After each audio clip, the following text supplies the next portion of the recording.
Some people have claimed that we can't trust the New Testament writings as accurate accounts of Jesus' life, death, and resurrection because some of the writings are anonymous, and more importantly, the New Testament writings are in the Bible, so they can't be unbiased accounts.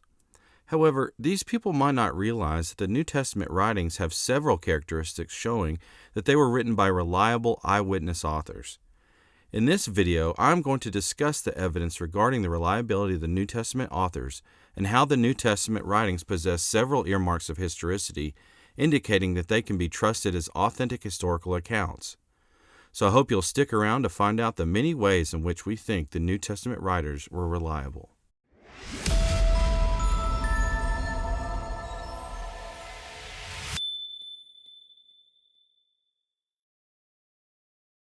Welcome back, everyone. If you have been following this series since I first released it last year, you might have noticed that I went on a little break right before Christmas and after. So it's been a few weeks since there's been a new episode, but I am planning on releasing the remaining episodes starting with today and one a week until it's finished. There's about 29 episodes in total, so I think there's about, including this one, about 13 more. But yes, today we are talking about the New Testament writers. So last episode, we talked about the reliability of the New Testament writings. We talked about the New Testament manuscripts and showed how they're the most reliable out of all ancient writings. Well, in this episode, we are going to switch to the New Testament authors themselves because, regardless of whether, so when we look at the manuscripts as manuscripts, we think that the evidence points to the fact that we really do have what the authors originally wrote. But having said that, the question is, how do we know that the authors of the New Testament were telling the truth? So that's what we're looking at today. And if you're new to this evidence, it's pretty exciting because there's all sorts of interesting ways that the New Testament indicates to us that it is authentic and that the authors were just reporting what they saw. So we'll be looking at that today. As always, I like to start with a Bible passage that has something to do with what we're covering. And today's passage has more to do with what we're going to cover next time. In our next episode, we're covering Jesus' self-understanding and looking at biblical evidence showing that Jesus claimed to be God. And this is one of my favorite passages that does so. I usually talk a little bit more about the Bible passage the first time I show it, but today I think because it's so much more relevant to the next episode, I'm just going to read it, say a couple words about it, and I'll explain it a lot more in the next episode. But yes, today our Bible passage comes from John chapter 8, verses 56 through 59, and it says, now this is Jesus speaking, "Your father Abraham rejoiced to see my day. He saw it and was glad." The Jews replied, "You aren't 50 years old yet, and you've seen Abraham?" Jesus said to them, "Truly I tell you, before Abraham was, I am." So they picked up stones to throw at him, but Jesus was hidden and went out of the temple. So yeah, like I said, this Bible passage is more relevant to our next episode when we talk about Jesus' self-understanding. But really quickly, if you know what Jesus is referring to, it becomes so clear that he's claiming to be God. So, if you're familiar with the story in Exodus chapter 3, around verse 14, God appears to Moses in a burning bush. And Moses asks him what his name is because he needs to go to the Jewish people and tell them what God has told him. And God replies, when he asks him what his name is, God replies, "I am who I am. This is what you are to say to the Israelites, I am has sent me to you." And you can see in this passage that Jesus is not only claiming to have existed before Abraham, but he's also claiming to be the I am, who is God himself. And you can tell that they thought he was claiming this when they picked up stones to throw him. It wasn't against the law to be crazy, but it was blasphemy and punishable by death to claim to be God. So we'll be looking at that a little bit more in depth in the next episode. Also, as always, we've got questions for reflection for you to be thinking about as we go through the material today. I've got just a couple questions for you. The first one is, why do you think some scholars are okay with accepting other ancient writings as historical, but they think the Gospels contain legends and myths? Another question to be thinking about is, a 30-year gap between the events and writing about the events sounds like a lot to us today. Is there a consideration regarding first century Jewish culture that helps us understand why this gap isn't alarming? And I'll be trying to give you clues as to what maybe the answers to those are as we go along. But yeah, let's get started on considering whether or not we think the authors of the New Testament are reliable. And remember, in the context of our 3-step apologetic method, okay, if you remember, the first step is to show that truth is objective. The next step is to try to argue and show that God exists. The third step is to show that Jesus really did rise from the dead. Now, the way we do this is mainly, and I mean partially, but mainly pointing to the accounts of Jesus' life, death, and resurrection from the Bible, right? But at this point, we're not really considering the Bible as the Bible, okay? If you are a Christian and you're trying to talk to a non-believer, someone who's interested in this, you don't. What you want to emphasize is that, Matthew, Mark, Luke, and John, and other writings about Jesus are in the Bible, but there wasn't a Christian Bible existing in the first century, right? The church over the years, they had these writings from the apostles and the associates of the apostles like Luke and Mark, and they had those from the beginning. So, and they all got together eventually at a council and determined that, hey, these are the authentic writings that we've had from the beginning, right? So what we're doing at this stage is that we're trying to just say, well, yes, these Matthew, Mark, Luke, and John and others are in the Bible, but we're going to forget about all that, and we're just going to look at them as ancient manuscripts, and we're just reviewing them to see if we think they're historical or not. Are they all just made up, or are they just reliable eyewitness accounts? Now, when we're doing this, we are going to look at the New Testament writings just like a historian would look at any other writings from history, okay? And so what I want to present to you today is this concept of earmarks of historicity. So I'm not a historian myself, but I get this concept from Michael Licona and Gary Habermas, both of which are apologists, but they specialize in defending Jesus' resurrection. And a lot of their training is in history, in the methods of history, okay?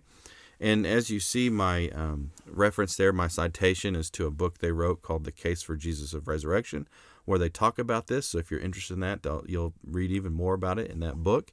But they talk about how historians, when they are looking at some written account,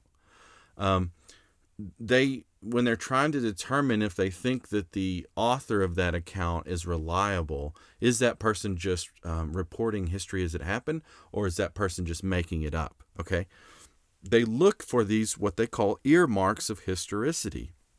And as you see here in my definition, it says these are principles historians employ to determine whether a particular account of history is credible. Okay, and what these earmarks are is these 5 things that historians look to see whether when you're looking at any given event in history, they look at all the accounts of that event, all the sources that talk about that event, and trying to determine if these sources are telling the truth or not. They look at all these things. They look to see whether there are multiple independent sources. They want to find eyewitness testimony. They want to find early testimony. they look to see if there's enemy attestation, and they look for embarrassing admissions, okay? I'm going to break down all of these today and show you why the New Testament shows there are examples of all 5 of these throughout the New Testament. But yeah, what historians, when they're trying to see if they are getting the real deal in someone's account, they want to see more independent sources. They want to see testimony from eyewitnesses. The shorter the gap between the writing of the account and the events it talks about, the better. If there's enemy attestation, that's good. That's like a cherry on top. And if there's embarrassing admissions in the accounts, that's even better. So, like I said, you're going to see in this episode, in this video, why the New Testament shows characteristics of all these. Okay, so the first one we talk about is multiple independent sources, and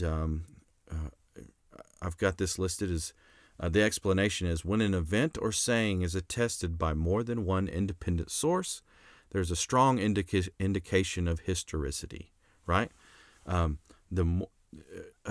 When historians are looking at ancient works or any other historical account of an event, they want to see it. They want to see that event being attested to by multiple independent sources, and this makes sense, right? Because if you just have one source, then maybe that person made it up, maybe he or she didn't, but you can't really tell because you don't have any other sources to look at how they told the event happened, and to check these to see if they're all telling the same story or not. So it's a lot easier to assume that to conclude that someone just made it up if you only have one source. Okay, and what ancient scholars have found, is that most ancient works only have 1 or 2 authors, right? And so most of what we know from ancient history actually only comes from 1 or 2 independent sources. However, the New Testament has more writers than any other ancient work. Okay, it's similar to when we looked at the manuscripts. There's a lot more manuscripts than any other ancient work. Well, also there's more independent sources than any other ancient work, right? When you're thinking about, well, I'll look and I'll show you what these sources are telling about the Jesus. But yeah, now of course in Matthew, Mark, Luke, and John, the Gospels, what people call the Gospels, those first 4 books of the New Testament, the manuscripts themselves don't say written by Matthew, right, or written by Mark. They're technically anonymous. However, the ancient church from long ago, you can go look in the writings of the church fathers. The ancient church from day one has been saying that the book of Matthew was written by Matthew, the book of Mark was written by Mark, the book of Luke was written by Luke, and the book of John was written by John. So although they are technically anonymous, we believe that they're written by who the church says they were written by. But also, other writings in the New Testament talk about Jesus' life as well. Anyways, we'll talk about the eyewitness testimony here in a second. But right now, regardless of who wrote what, and again, we're not looking at these as a collection of Christian writings, right? We're just saying that these are all independent sources that talk about Jesus' life. And like I said, most ancient writings. Most ancient accounts only have 1 or 2 authors. Here we're talking about 1, 2, 3, 4, 5, 6, 7, 8 authors. Okay, so that's obviously a lot better than most ancient works, right? Matthew, Mark. Oh, and for those of you new to Christianity, Matthew is an apostle of Jesus, wrote the first gospel. Mark is an associate of the apostle Peter. So even though Mark wasn't an apostle himself, he was an associate of Peter. A lot of people think, actually, from my studies, a lot of people think that Mark's gospel was actually Mark copying down a speech that Peter gave to some Roman officials. Luke was similarly. Luke was an associate of the apostle Paul. So even though Luke wasn't an apostle himself, he was an associate of Paul. And he wrote down a lot of what Paul said.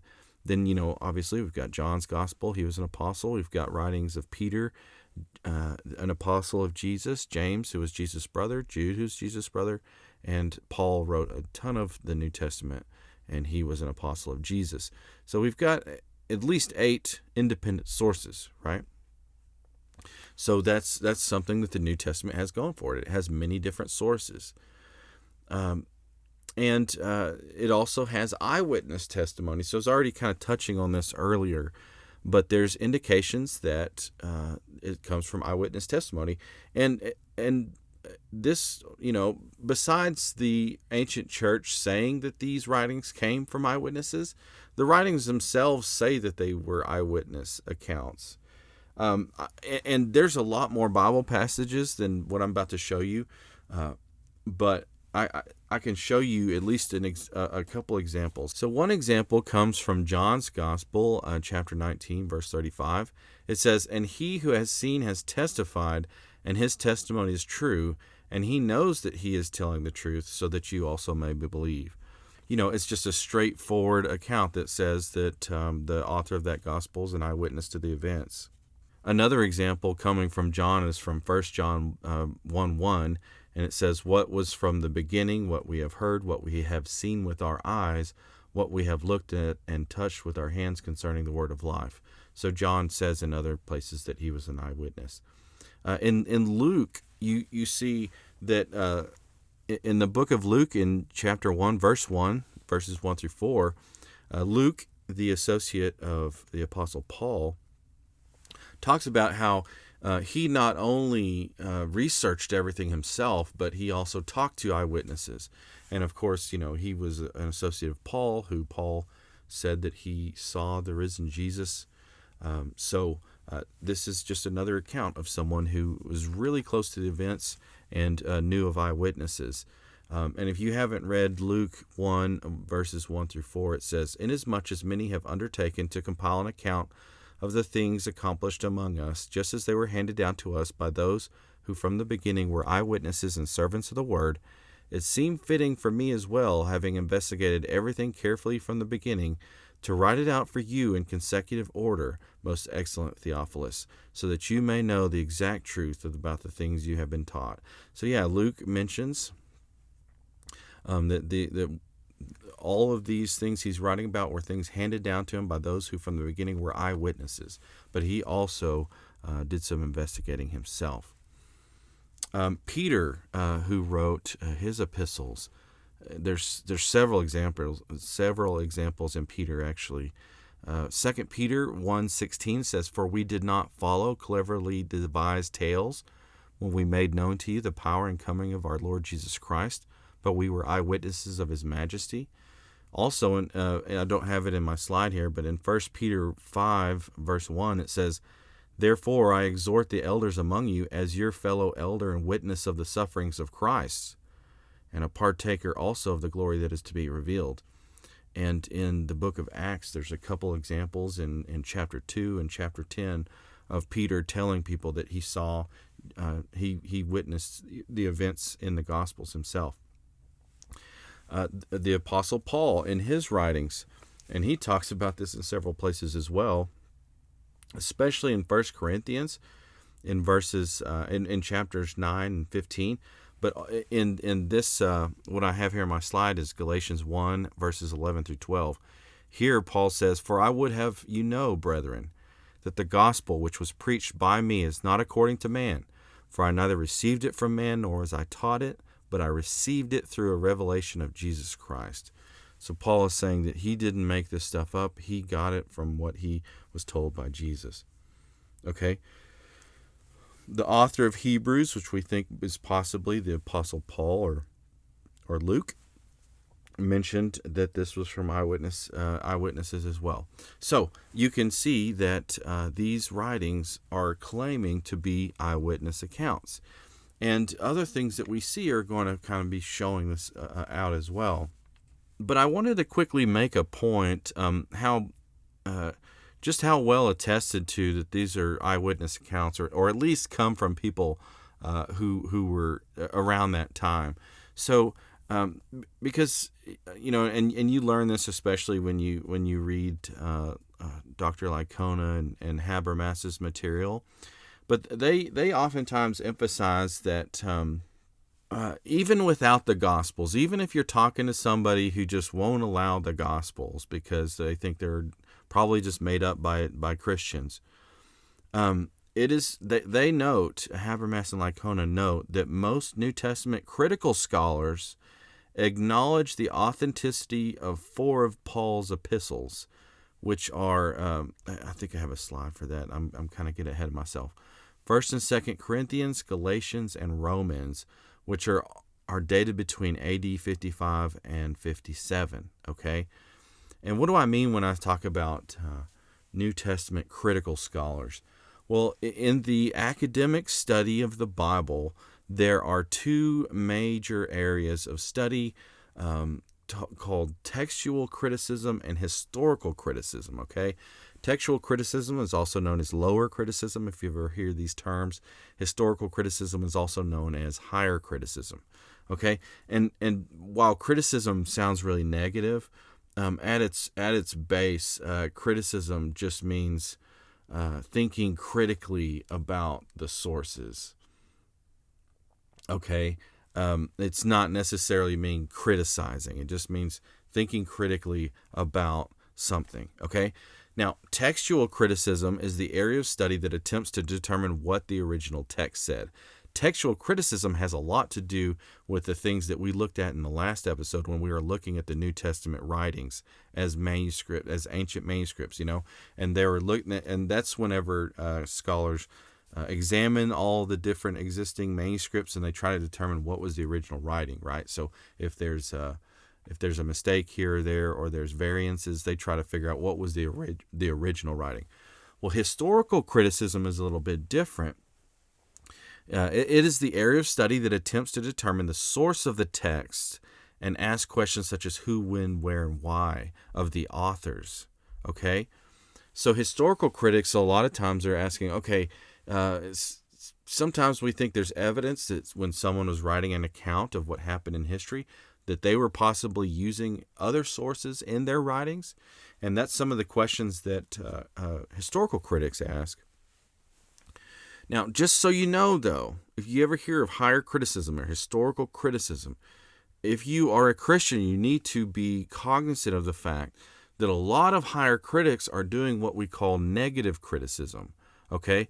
Negative criticism is more destructive from a Christian perspective. Negative criticism, as you see here, I've got defined as negative criticism denies the authenticity of much of the biblical record, usually accompanied with anti-supernatural presupposition, and takes a guilty until proven innocent approach to the text. The thing is, there's many historical critics who I am defining as negative critics. And this isn't even a secret.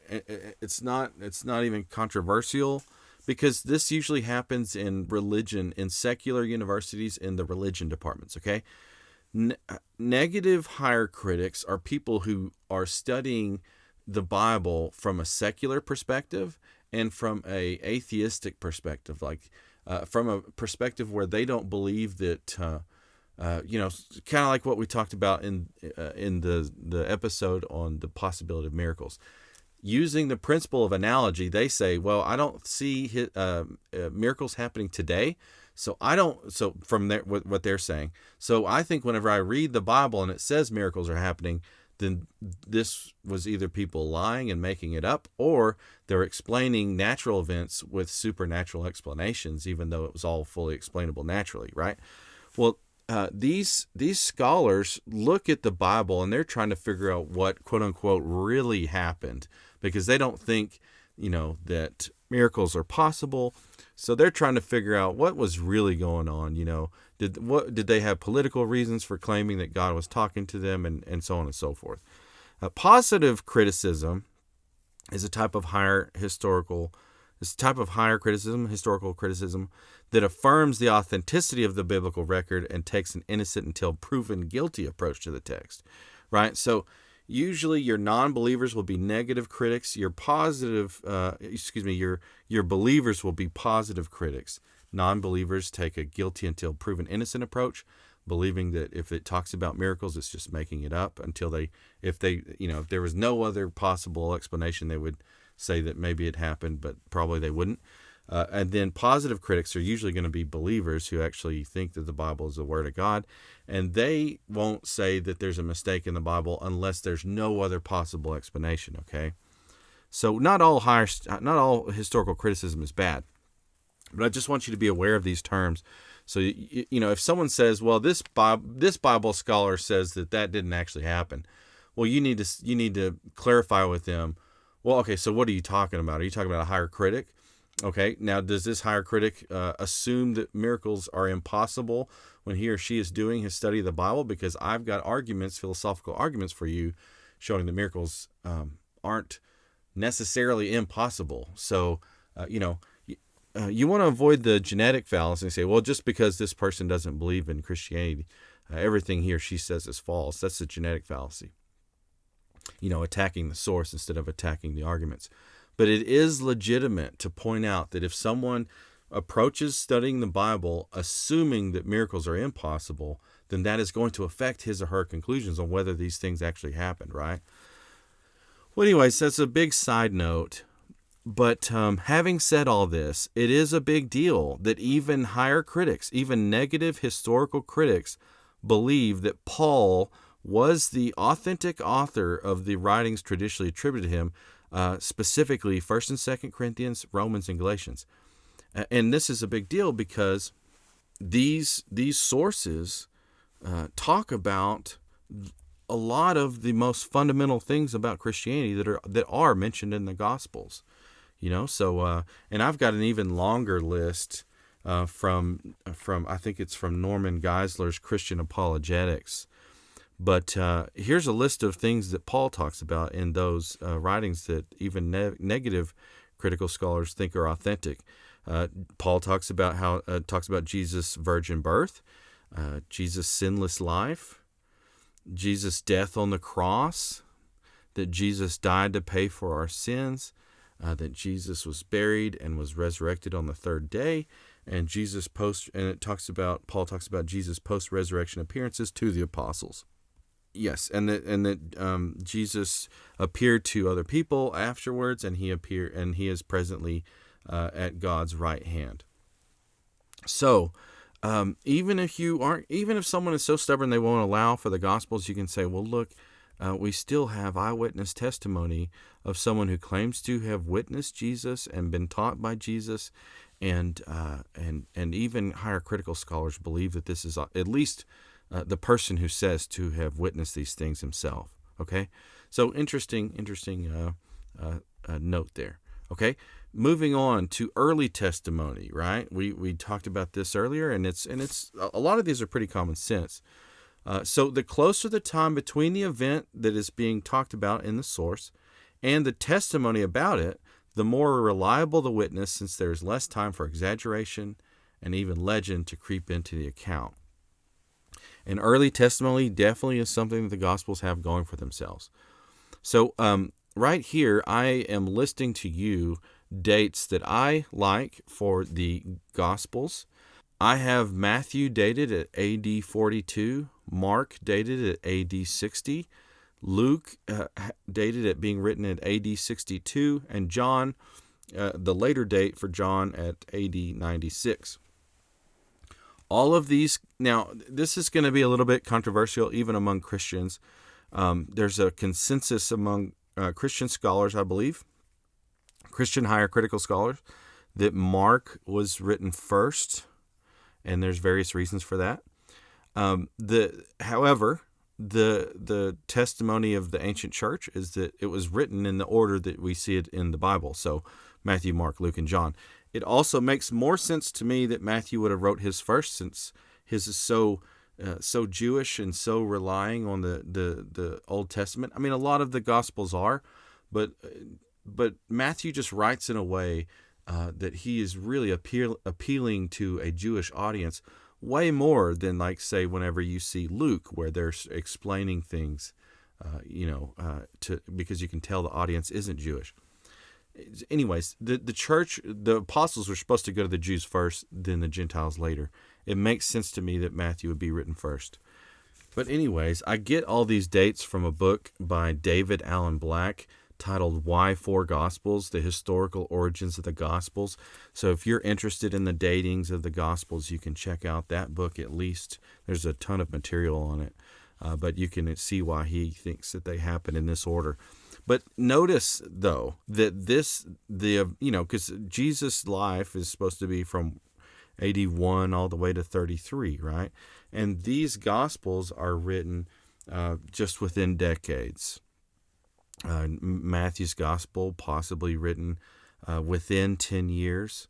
And Mark, Luke, and John, Mark and Luke are written in the 60s.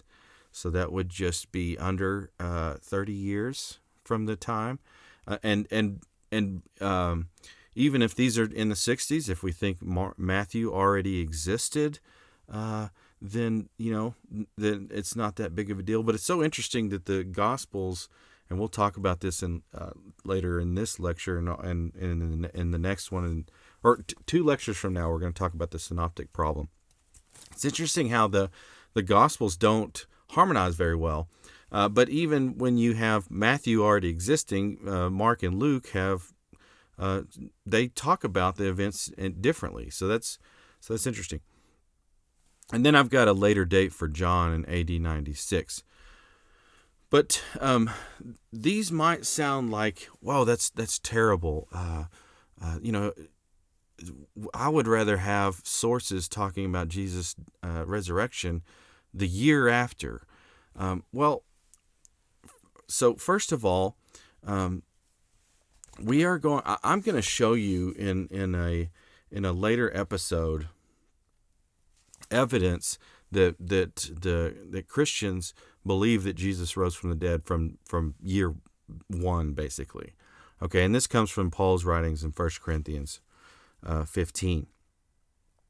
But I want to make the point that even with 10 years, another consideration too is that the ancient Jews, as most ancient people were a very oral society, and they were most people were very good at memorizing important things and passing that on to the next generation.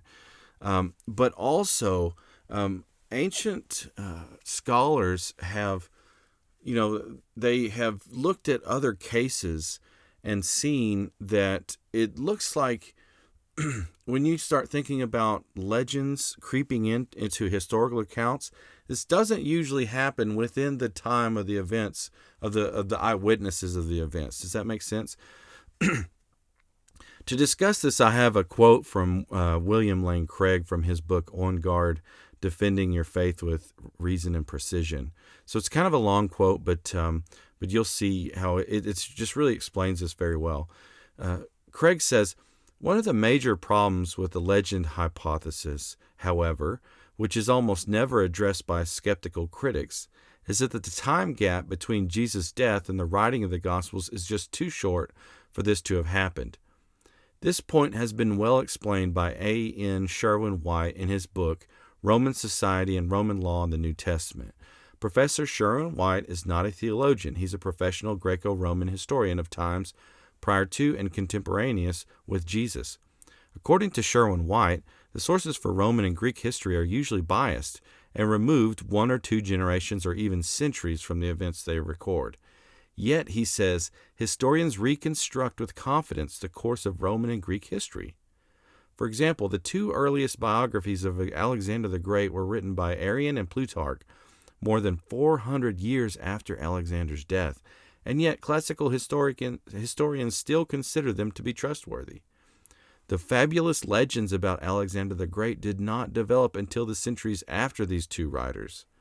According to Sherwin-White, the writings of Herodotus enable us to determine the rate at which legend accumulates, and the tests show that even 2 generations is too short a time span to allow legendary tendencies to wipe out the hard core of historical facts.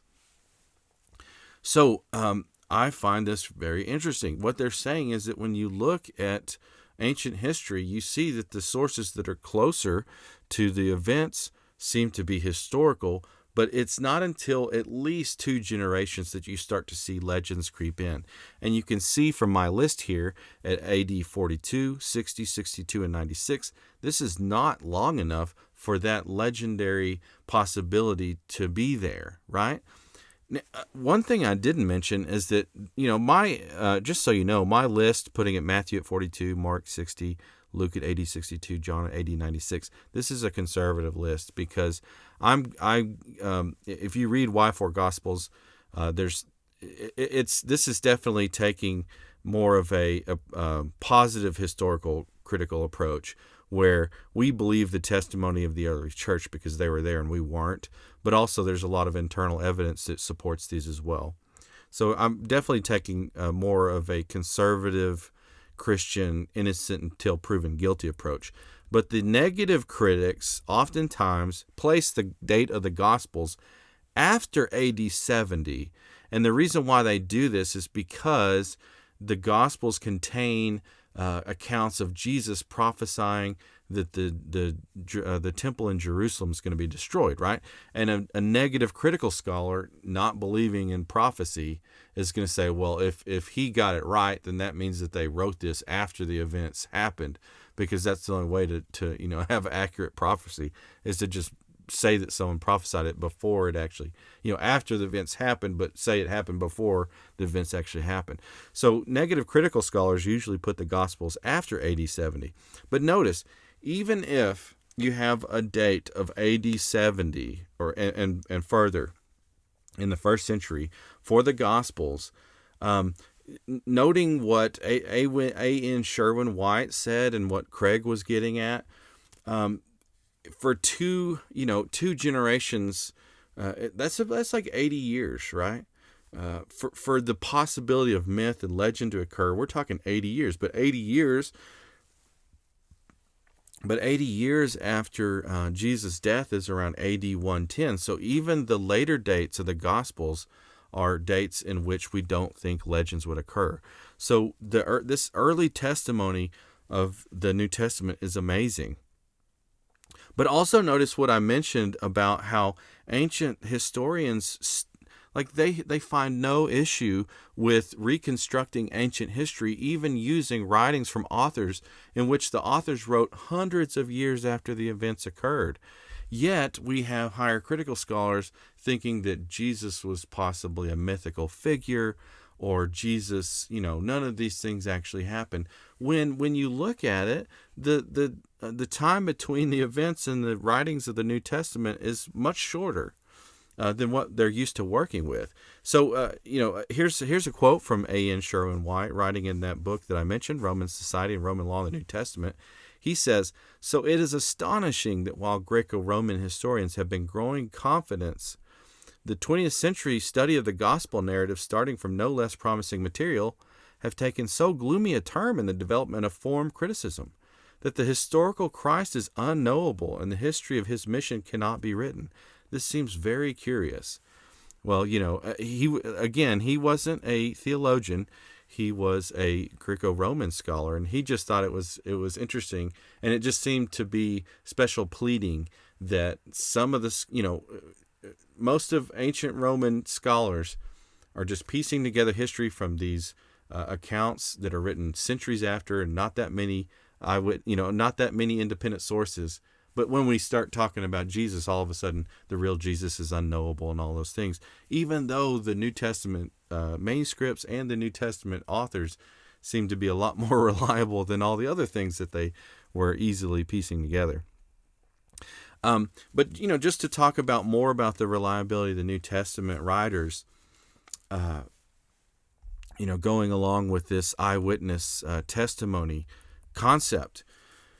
If you aren't familiar with this, there's a well-known book written by Colin J. Hamer called The Book of Acts in the Setting of Hellenistic History. So Hamer's a Roman historian, and this in this book, looking at the Book of Acts, he basically looks at whether or not the Book of Acts is showing accurate history or not. And it's a great book. It shows so many things, and so many ways in which, Hamer basically concludes that Luke is one of the best ancient historians of all time. Now, he in that book he gives a lot of evidence to show that he thinks that Acts was written before AD 62. So this is giving us more reason to think that, for one, Acts was written closer to the events, but also from eyewitness testimony, or at least the time of the eyewitnesses would have still been alive. So Hamer mentions that the book of Acts makes no mention of the fall of Jerusalem, which happened in AD 70. It makes no reference to the Jewish war, which happened in AD 66. It gives no hint of Nero's persecutions in AD 65. It ends with the Apostle Paul still alive. He died in 65. Ends with the Apostle James still alive. He died in AD 62. And, the book of Acts is writing about the early church. And I think I got this from Norman Geisler, but he said, to write a book about the early church and omit any one of these facts would be like writing a bibliography about the life of JFK, but not mentioning that he was assassinated. All of these are so important. The fall of Jerusalem, because it was prophesied by Jesus, the Jewish war, Nero's persecutions of Christians, the Apostle Paul dying, James dying. All of those are so important to the early church that to omit those from Acts would just be unthinkable. So these are reasons why Hamer thinks that the book of Acts was written before AD 62. So it's just giving us more evidence that was written at the time of the eyewitnesses of the accounts, and also written shortly, relatively shortly after the events themselves. But yeah, like I said, Hamer also confirms that Luke was an accurate historian. There's so many little details in the book of Acts that don't need to be there. That he talks about what was on coins, talks about routes that Paul and Luke took on their journeys. So many small details that actually don't need to be there if you think about it. When Luke is trying to report the early history of the church, a lot of these small details don't need to be in there, but he includes them. And Hamer points out that there's minute geographical details known to the readers. There's specialized details known only to special groups. There's specifics of routes, places, and officials not widely known. There's a correlation of dates in Acts with general history. There's details appropriate to that period, but not others. There's events that reflect a sense of immediacy. There's idioms and culture that bespeak a first-hand awareness. And there's a verification of numeral details of times, people, and events of that period best known by contemporaries. So Hamer just points out that there's so many different things in the book of Acts that seem to point to it actually been written by someone at that time period, because people from later times wouldn't have known some of those details, and they wouldn't have even spoken the way that he spoke in writing that. So I highly encourage you to look at this book, the book of Acts, in this setting of Hellenistic history. It just goes to show how we think Luke is so reliable. Yeah, and going along with this, A.N. Sherwin White says, for Acts, the confirmation of historicity is overwhelming. Any attempt to reject its basic historicity, even in matters of detail, must now appear absurd.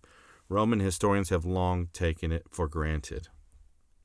So he's just pointing out that most Roman historians, it's widely known that Acts is very historically accurate. So yeah, just some more evidence for it being close to the accounts and from eyewitnesses. So moving on, and these are some of these last 2 points, enemy attestation, embarrassing omissions, are some of my favorite. Because, early accounts, multiple independent sources, and eyewitness testimony, pretty common sense, right? Of course we want those. But it's so interesting to me. These are maybe things that you wouldn't think about without being a historian and being taught about this. But also maybe things that you didn't even realize that, you're reading about it and you didn't even realize it's a thing, but it makes so much sense that this is even more evidence that the New Testament writings, just considered as historical documents, are historical. So, like I said, enemy attestation is the next one we're going to cover. And what we say is, if testimony affirming an event or saying is given by a source who does not sympathize with the person, message, or cause that profits from the account, we have an indication of authenticity.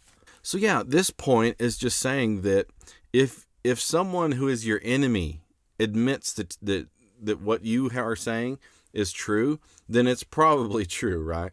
Because your enemies don't like you and they don't like your cause. So oftentimes they're going to claim that you're a liar.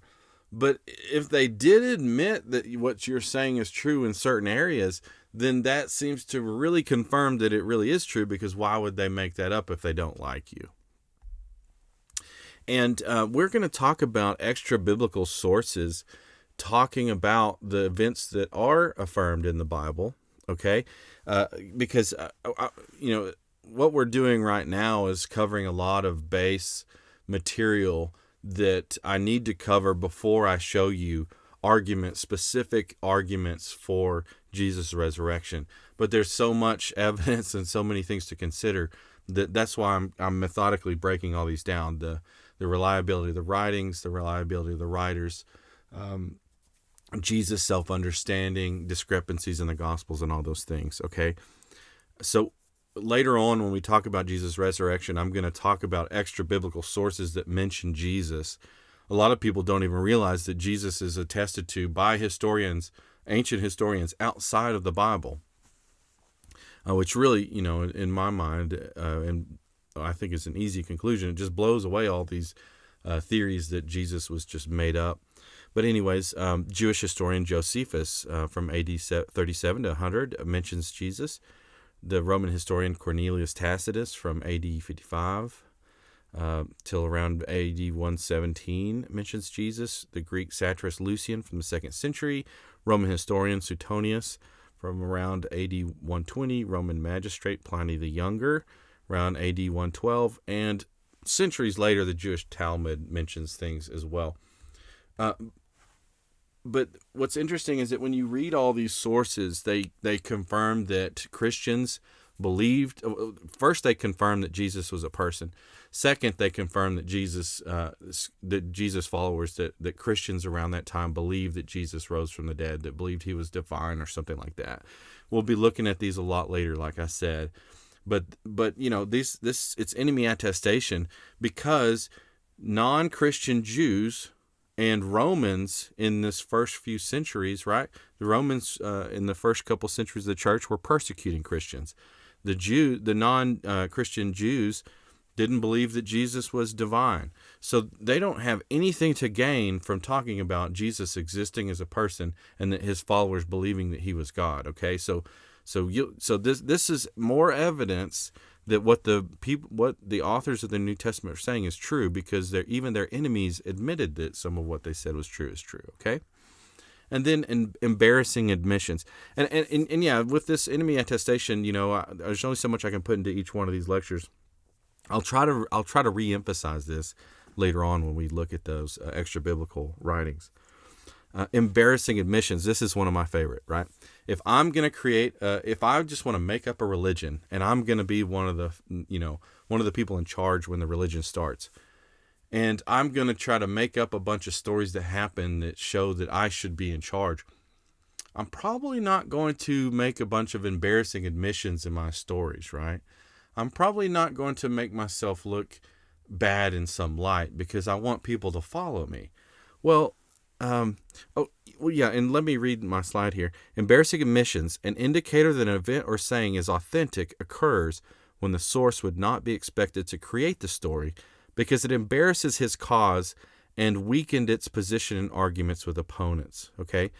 The New Testament is rife with embarrassing admissions, okay? For various reasons. The first one is the Gospels don't easily harmonize. I've got a whole lecture, I think it's 2 lectures from now. We'll talk about the synoptic problem. Now, the synoptic problem actually isn't a specific problem about whether the Gospels harmonize or not. The synoptic problem actually is something that higher critical scholars look at when they're trying to determine whether some of the, for example, some higher critical scholars believe that Mark was written first because because there's passages in Luke and Matthew that are found in Mark, right? So they think that Mark probably existed before the others. That's the synoptic problem, trying to figure out if there was some sources that the authors used and other things like that. But out of the study of the synoptic problem, there has been a lot of emphasis on how the Gospels harmonize or not. And what we found is that they don't easily harmonize in some cases. Some stories, it looks like when you look at the say you look at the story of an account of Mary showing up to the tomb in Matthew, it might be different in Luke, it might be different in Mark, and sometimes people think that the different accounts contradict each other. Now, we're going to look at that stuff a lot more 2 lectures from now, but just for now, just know that's actually evidence for the authenticity of the New Testament, right? Because like our first point says, if you only have one independent source, then it's easily made up by that one source, right? I think this is a point that James Warner Wallace makes. If you're familiar with James Warner Wallace, he's a retired cold case detective. He says that whenever he used to get people together when he was trying to investigate a murder, if they all had the same story word for word, he knew they'd all made it up. It wasn't, it's only whenever everybody had told the same story but slightly from a different perspective that he knew they were just telling it how they saw it.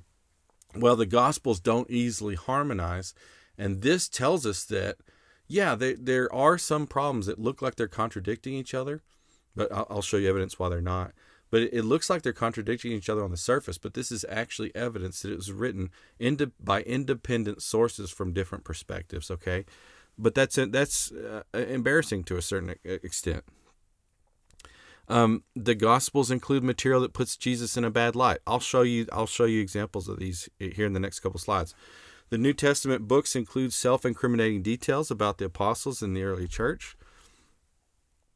Jesus is portrayed saying things that wouldn't have been popular or easily understood, and the apostles distinguish their words from Jesus' words. So let me show you examples of these.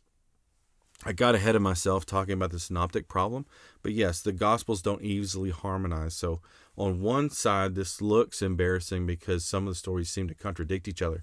But like I said, on another end, this is actually evidence that it comes from multiple independent sources. But we'll talk about that more later. The Gospels include material that puts Jesus in a bad light. So I have several passages here. Well, I don't have the passages themselves listed, but I've got several points that I'd like to make with the Bible passage listed. So I'll just go ahead and at least read the book and the chapter. So the Gospels include material that puts Jesus in a bad light, and these are things that we assume wouldn't be there if the apostles or the New Testament authors were just making all this stuff out, right? It was said in John chapter 7 that Jesus' half-brothers did not believe he was the Messiah. In Mark chapter 3, you see that Jesus' family thought he was insane. Many of Jesus' followers deserted him. You see that in John chapter 6. Many of the Jews of Jesus' day, thought that he was a deceiver and a madman. You see that in John chapter 7. If you were making up a religion and it was based in someone, would you say these things? That his family thought he was crazy, that his followers deserted him? I doubt you would. So these are indicators that they were just telling us what happened, right? The New Testament books include self-incriminating details about the apostles in the early church. Let's say that Jesus never existed or that he didn't really rise from the dead, but he was killed and his apostles want to start a new religion for some reason because they want power and money. Well, in their Gospels, they make all these embarrassing admissions that I wouldn't want people to know, and don't really make sense unless you just conclude that they were just telling the truth of what happened. In Mark chapter 14, you see that the disciples fell asleep twice when they were supposed to be praying. In Mark 14 also, you see that Peter betrayed Christ 3 times. In Matthew 26, you see the disciples fled for fear of their lives. I think that was after Jesus was taken captive. or after he was, in Matthew 28, most of the disciples initially failed to believe even after they heard that Jesus had risen from the dead. And in Mark 9 and Luke 18, you see that the disciples were dim-witted. So there's so many admissions that we don't think they would have just included in there unless they were just reporting what happened. Jesus is portrayed saying things that wouldn't have been popular or easily understood. So in John 6, Jesus commands his followers to eat his flesh and drink his blood, and it was admitted that a lot of his followers left because he said that. Matthew 8 shows Jesus commanding his followers to not honor deceased relatives by attending their funerals. In Luke 14, Jesus required his followers to hate their parents in order to prove their love to him. And that's a difficult passage to deal with, but when you study it, you can show it. He didn't mean that everyone had to literally hate their parents. He was just saying that if your parents were against him, then you quote unquote need to hate them. Matthew 5, Jesus teaching that even haters are guilty of murder in their heart. He was teaching that it doesn't matter if you haven't physically murdered someone. If you've hated someone, you've murdered them in your heart. So these are hard sayings, right? In Matthew 5, it shows him command people to turn the other cheek and to pray for those who are their enemies. So a lot of hard sayings that his first century readers would and listeners would not have wanted to hear.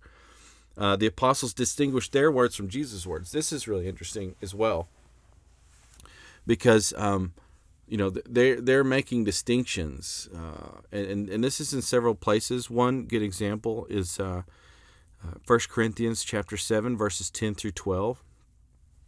Here Paul says, "But to the married I give instructions, not I, but the Lord, that the wife should not leave her husband. But if she does leave, she must remain unmarried or else be reconciled to her husband, and that the husband should not divorce his wife. But to the rest I say, not the Lord, that if any brother has a wife who is an unbeliever and she consents to live with him, he must not divorce her." Paul is careful to tell them what is coming directly from God and from Jesus and what is not coming from Jesus and is his opinion. So this is really interesting as well. So even the New Testament authors are distinguishing what comes from God and what doesn't. And just all of these are things that we wouldn't assume would be there if they are just making all this stuff up, right? Now, apart from the earmarks of historicity, I wanted to mention a handful of things that also seem to be additional considerations that show that the New Testament authors are reliable, okay? And here's my list of things I wanted to look at. They did not deny their testimony under threat of death.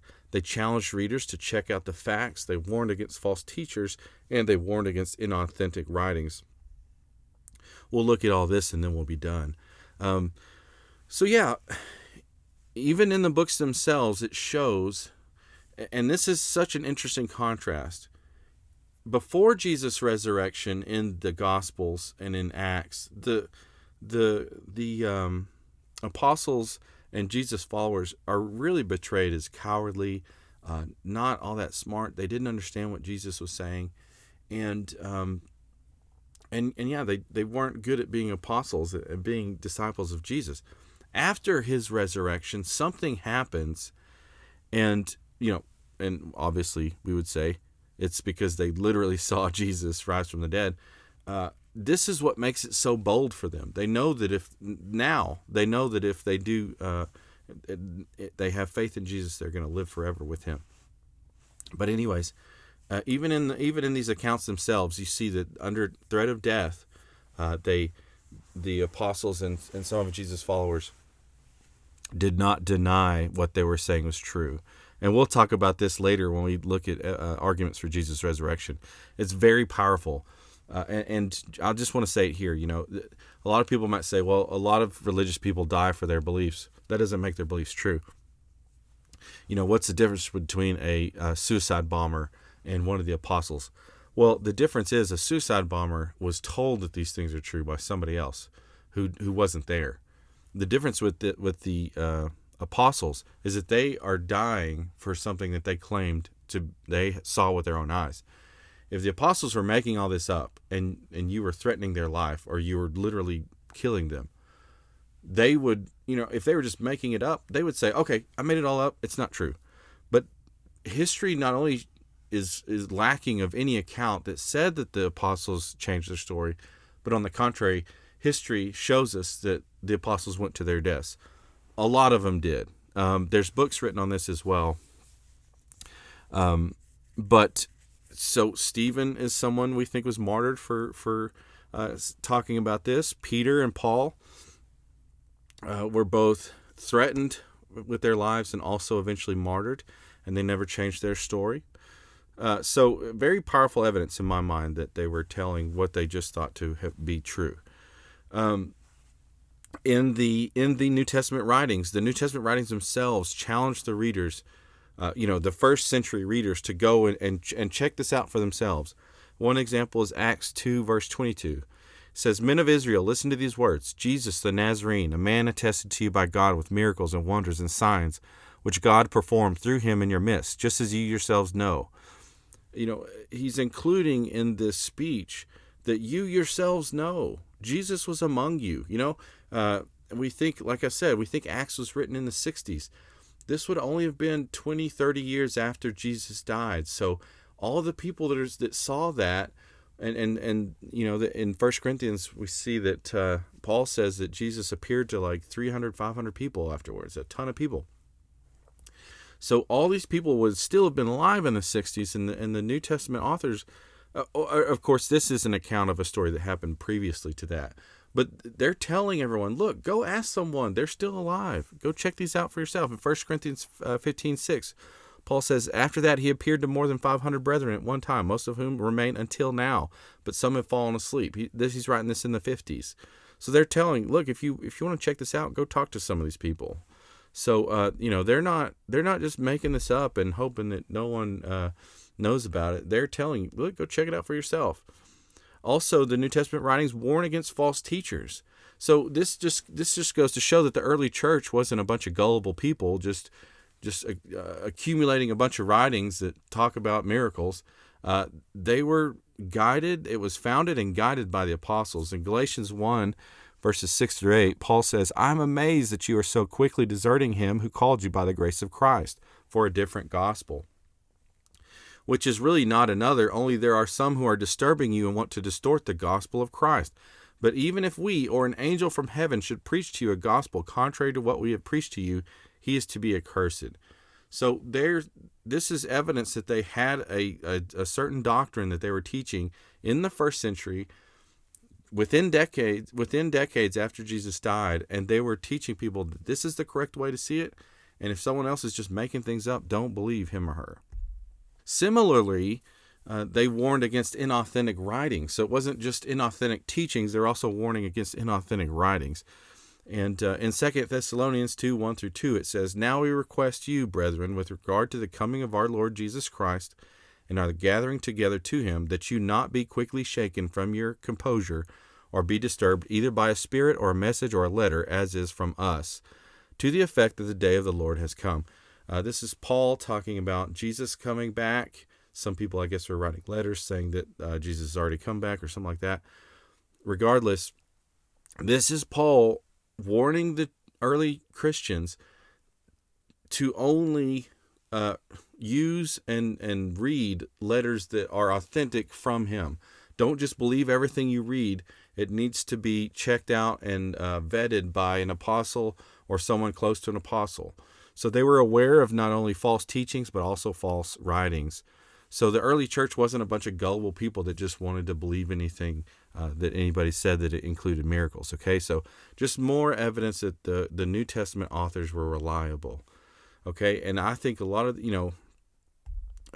it's common sense, the earmarks of historicity, but also some of these other things, these additional things, I think really come together to make a powerful case for the reliability of the authors.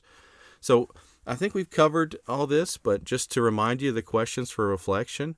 Why do you think some scholars are okay with accepting other ancient writings historical, but they think the Gospels contain legends and myths? And our last question for reflection was, a 30-year gap between the events and writing about the events sounds like a lot to us today. Is there a consideration regarding first century Jewish culture that helps us understand why this gap isn't alarming? So that's all I was going to cover today. I wanted to leave you with another quote from Charles Colson. He says, The evidence for the resurrection of Jesus Christ is more powerful than anything else we believe. By his resurrection, Jesus proved he is who he says he is. Be confident in this truth. Stand on the holy word of God. Don't sell the world a false bill of goods. Preach the word, defend the faith, live the faith. So, as always, I wanted to give a shout out to Southern Evangelical Seminary. If you're new to this series, I just wanted you to know that I was educated at Southern Evangelical Seminary. I have a PhD in philosophy of religion from there. Also a master in arts of Christian apologetics. So I love SES. It's a great seminary, great school. And if you want to dive deeper into these topics, I highly recommend that you check out. They have check out SES. They have even if you just want to check out, they have certificates. They have anything as low as a Bachelor of Arts all the way up to a PhD. So it's a great school, and if you want to look more into apologetics, I highly recommend it. Also, this material comes from a course that I made and taught at Kingdom Preparatory Academy, which is a classical Christian school here in Lubbock, Texas, where I live. My kids go to it, and I love it. And I highly recommend that if you are looking for a classical Christian alternative to education in the Lubbock area, that you look at their website. It's kingdomprep.org, and or stop by and give them a visit. It's a great school. They teach your kids not what to think, but how to think, and it's all done from a biblical worldview and biblical perspective. So I highly recommend that. But yes, I'm glad to be back. I'm glad that you made it this far with me. And in our next lecture, we're going to talk about Jesus' self-understanding and look at claims that he made in the Bible to divinity. So I hope to see you there, and I hope you have a good one.